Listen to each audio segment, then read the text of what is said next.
Bayangkan, dana 10 triliun untuk pembangunan. Yang dibaduk, yang dimakan oleh bangsat itu 8 triliun. Bayangkan. Itu kalau seandainya tidak ditangkap katanya berkuar-kuarnya berantas korupsi. Tapi setelah ditangkap koruptor itu nanti yang disalahkan pemerintah. Ya karena kamu tuh otaknya rusak. Otaknya rusak.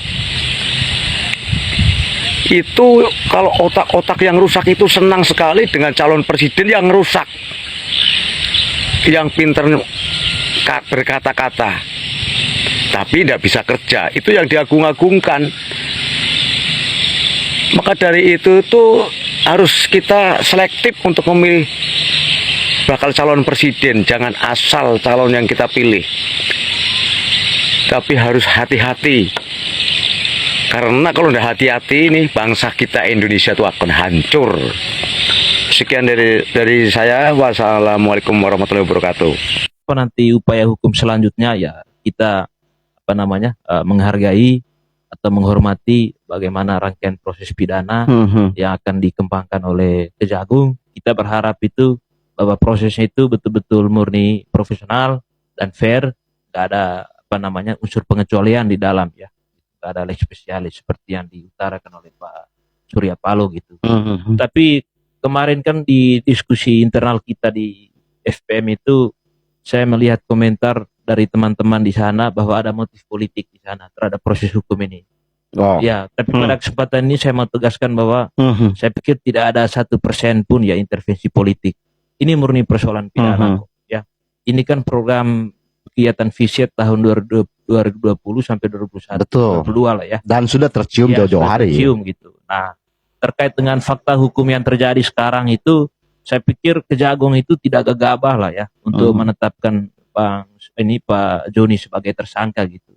Tentu dengan mekanisme dan syarat sebagai tersangka itu mereka sudah kantongi semua. Ya, kalau orang politik mengeluarkan statement tuh, ya itu bacaan politik, ya kan? Coba kita terus membedah dari sisi lain. Ya, ini kan banyak lagi yang saya lihat coba meluruskan kasus, bahkan coba menggiring ke, nah ini kan oknum, ya, bukan partai gitu kan. Ya. Nah ini bagaimana ini? Apakah ini dalam rangka juga mempertahankan citra kah? Atau memang wah ini sudah berat? Atau jangan-jangan Nasdem sudah pada titik nadir nih? Iya. Ya, kalau kita bicara potret sampai ke sana juga, ya dari awal tadi saya tegaskan bahwa tagline semangat restorasi, gerakan restorasi itu bagi saya mungkin saya menjustisnya itu ini kadernya nggak paham juga itu gerakan restorasi. Iya sih. Iya, nggak paham mereka. Nah, saya coba paham mungkin tadi waktu bro bicara soal kesalahan moral tadi. Ya, ya, enggak. Saya coba melihat gerakan restorasi itu di skala kabupaten kita ini, daerah kita gitu kan. Okay. Ya, ini kan yang menguasai rejim sekarang di Manggarai Barat ini kan dari Partai Nasdem. Ya, betul. Ya, saya tidak melihat sesuatu yang memang menggambarkan mereka itu atau memberikan suatu petunjuk bagi masyarakat untuk menilai bahwa oh ini gerakan restorasi ini. Oh gitu, betul. Nah, ini kan tampang ini pemain semua yang melakukan ini akselerasi kebijakan di sini. Ya, tapi saya belum masuk pada level daerah, brother. Saya masih singgung tentang peta politik nasional, kan. Ya. Artinya ini partai besar loh. Peran ya.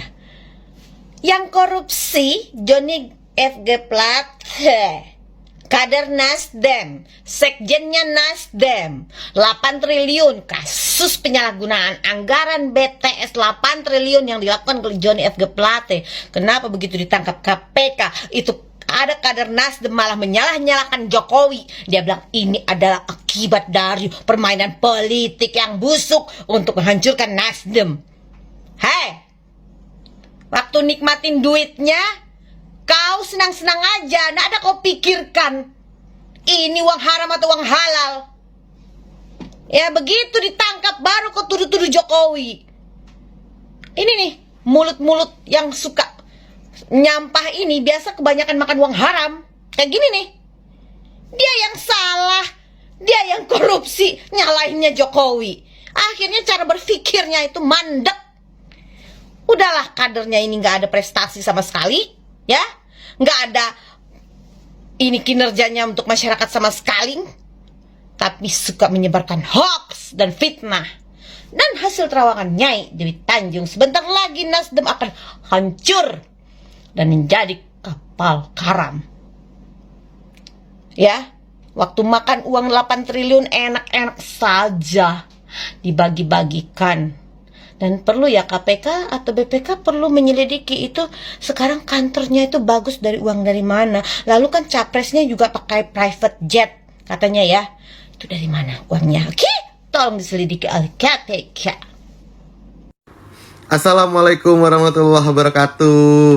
Aduh, ini ada statement nih dari politisi Partai Nasdem, Bang Syaroni.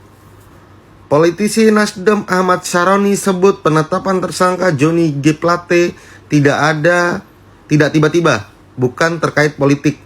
Nah, buat kemarin nih banyak analisis cere, banyak anak-anak yang baru belajar politik sok-sokan bilang, wah ini penangkapan nih kaitannya dengan politik dan sebagainya macam. Nih dengar, orang internal Nasdem, bukan main-main. Ahmad Syaroni siapa yang nggak kenal? Dia bilang bukan terkait dengan politik. Jadi ini murni, kalau teman-teman lihat di media statement, jadi ini penetapan itu murni karena memang ada peristiwa hukum. Dan memang penetapan tersangkanya sudah harus ditetapkan oleh kejaksaan gitu loh. Jadi udah clear saya rasa dengan statement ini. Kalau terkait dengan AHY misalkan, dan koalisi perubahan bilang ini dan itu, ya namanya juga kan gimana ya guys ya. Ingat gak AHY? Orang gubernur Papua yang korupsi aja sama dia dikasih bantuan hukum bos. Cuman ya udahlah. Yang lalu biarlah masa lalu. Sekarang kita lihat ini fakta hukum dan kita tinggal nunggu Surya Paloh buat statement membubarkan Partai Nasdem. Terima kasih. Assalamualaikum warahmatullahi wabarakatuh. Sahabat, lihatlah siapa yang paling cemas setelah Johnny G. Plate menjadi tersangka. Hanya yang merasa dirinya juga adalah koruptor yang menjadi cemas melihat Johnny G. Plate menggunakan rompi pink. Kenapa dia menjadi cemas? Karena dia khawatir dirinya juga akan menggunakan rompi tersangka. Kalau di KPK orange, kalau di kejaksaan pink. Jadi itulah kita lihat siapa yang paling cemas setelah Johnny G. Plate tersangka. Muter-muter dengan wajah gelisah, resah, cemas. Masa depan politik suram. Salam dari saya, Ferdinand Utahayan. Tara Madreng. Halo. Pemirsa, ada yang namanya akun Albanat 4. Ketika saya membalas yang namanya jawaban pertanyaan dari komentar dia langsung mereport akun saya. Karena apa? Begini. Tentang jawaban tersebut, pada saat saya beberkan, apakah yang namanya korupsi Johnny dari Nasdem mengenai menara yang sebesar 8 triliun rupiah itu ada kaitannya enggak dengan mantan gubernur DKI pada saat pembuatan landasan helipad di atas pulau reklamasi? Ya, bagi KPK atau tim khusus independen Bapak Jokowi, tolong cermati kembali omongan saya ini. Biasanya terbongkar sih, makanya mereka takut kenapa saya muncul di permukaan. Iya enggak? Nah begini, untuk pemirsa seluruh rakyat Indonesia, apakah korupsi 8 triliun mengenai menara atau BTS yang dilakukan oleh salah satu Johnny dari Nasdem itu ada kaitannya enggak dengan bisnis Pak Anies dengan Surya Paloh mengenai pembuatan landasan helipad yang ada di atas pulau reklamasi? Ada enggak?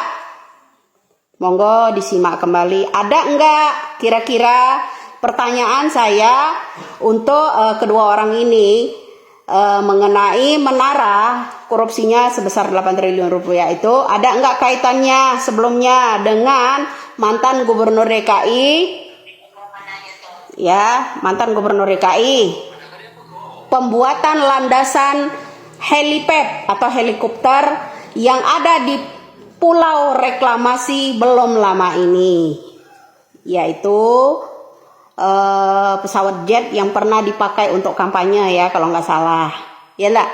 Semoga aja Bapak Jokowi mendengar omongan saya ini. Ada nggak kaitannya korupsi Bapak Joni dari Nasdem itu sebesar 8 triliun itu dengan proyek yang ada di Pulau Reklamasi? Itu aja sih. Kenapa sih mesti takut kalau saya bongkar-bongkar ini? Biasanya kenyataan kan. Saya dari dulu kan meminta presiden memecat, mengganti yang namanya Menteri Kominfo. Itu udah sejak lama. Toh terbukti omongan saya 100%. Juga saya meminta juga KPK ya harus ke Jawa Timur juga sih. Dulu ada wakil gubernur kena OTT, kenapa gubernurnya belum? Kok ada ya seorang calon presiden dengan terang-terangan membela koruptor? Dan yang lucunya lagi apa? Dia menyudutkan pemerintahan Pak Jokowi. Kocak nggak tuh? Yuk, mari kita lihat videonya. Tensi dari sikap dan pilihan yang diambilnya besar bagi Bang Surya Paloh dan bagi Nasdem. Tapi tadi di ruangan kita ngobrol, kita berdiskusi, saya menyaksikan dari dekat pribadi-pribadi yang tak bergeming, pribadi-pribadi yang memilih untuk teguh dalam sikap, memilih untuk menghadapi ini semua, cobaan, tantangan yang muncul atas konsekuensi keputusan-keputusan dengan keyakinan bahwa Tuhan Allah Subhanahu wa Ta'ala akan berpihak kepada kebenaran. Kalian kenal abang ini? Ini adalah Willy Aditya, salah satu ketua DPP Partai Nasdem. Dia marah-marah dan menyudutkan Pak Jokowi karena salah satu kader mereka ditangkap atas kasus korupsi. Aduh, yang korupsi kok dibela-bela. Mari kita lihat videonya. Saya sebagai orang yang waras mau ngajak kakak-kakak semua, teman-teman semua, 3 problem besar tidak pernah. Harusnya kita bukan memerangi identitas dan politisasi identitas tadi.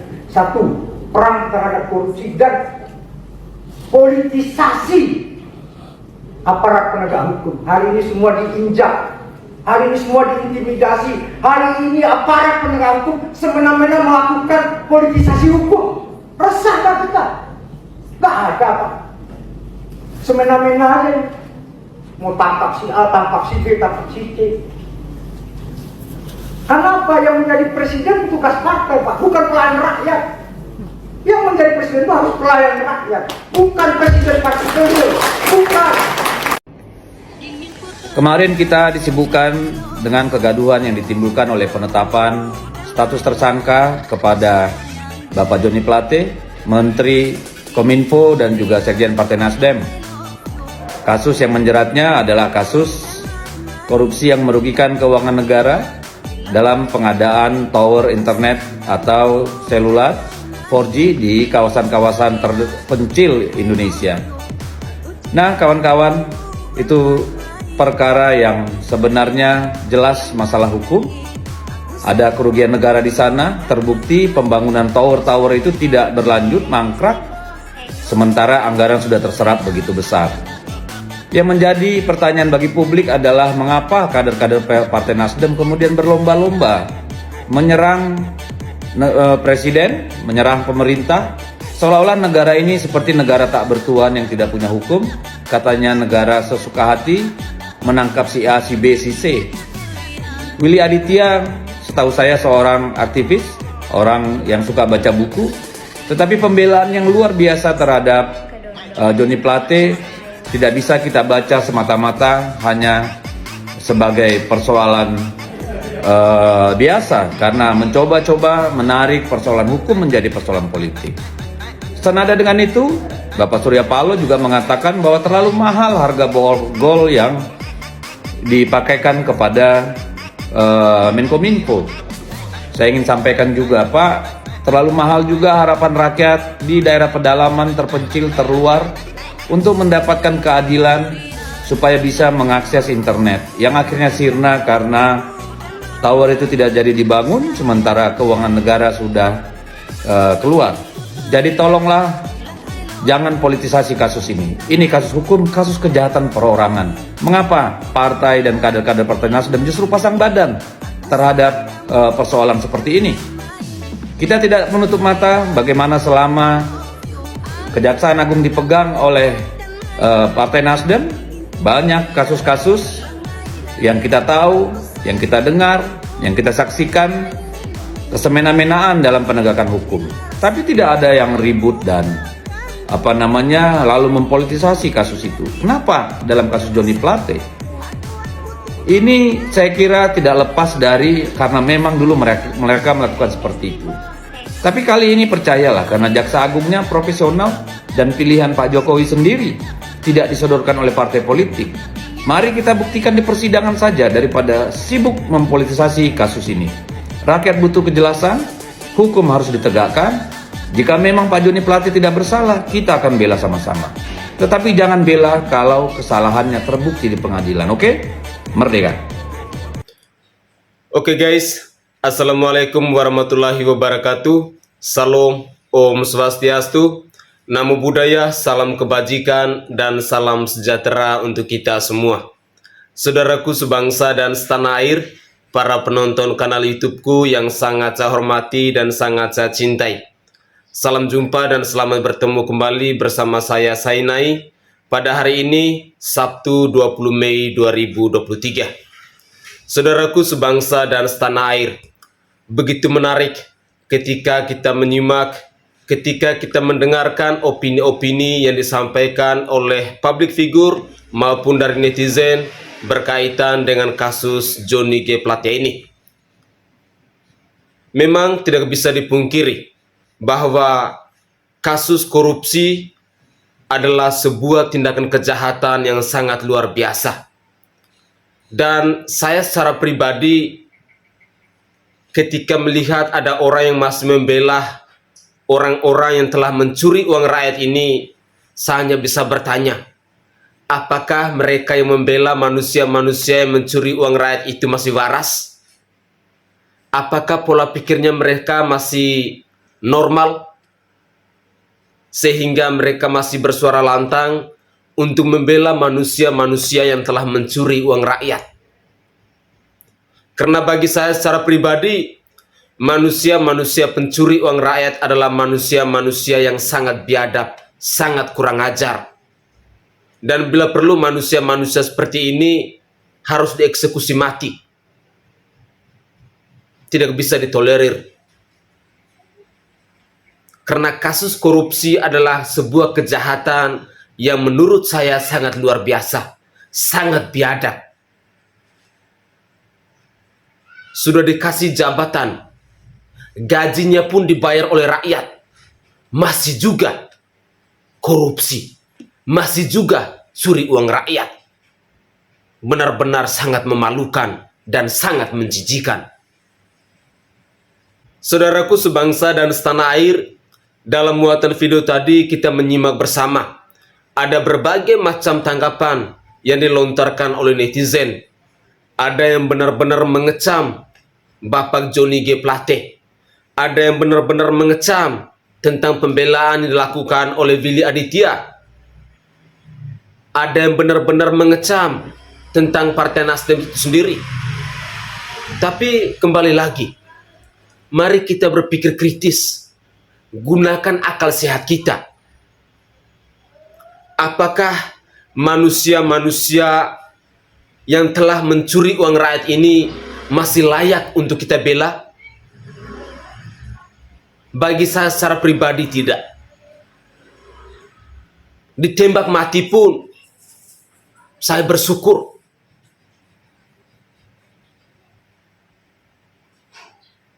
Karena ini adalah sebuah kebiadaban. Manusia yang tidak tahu bersyukur dan tidak tahu berterima kasih. Sudah dikasih jabatan, tapi masih tidak pernah puas dengan apa yang dia terima. Saya Sainai dari Provinsi Nusa Tenggara Timur. Saatnya rakyat jelata harus berani untuk bersuara.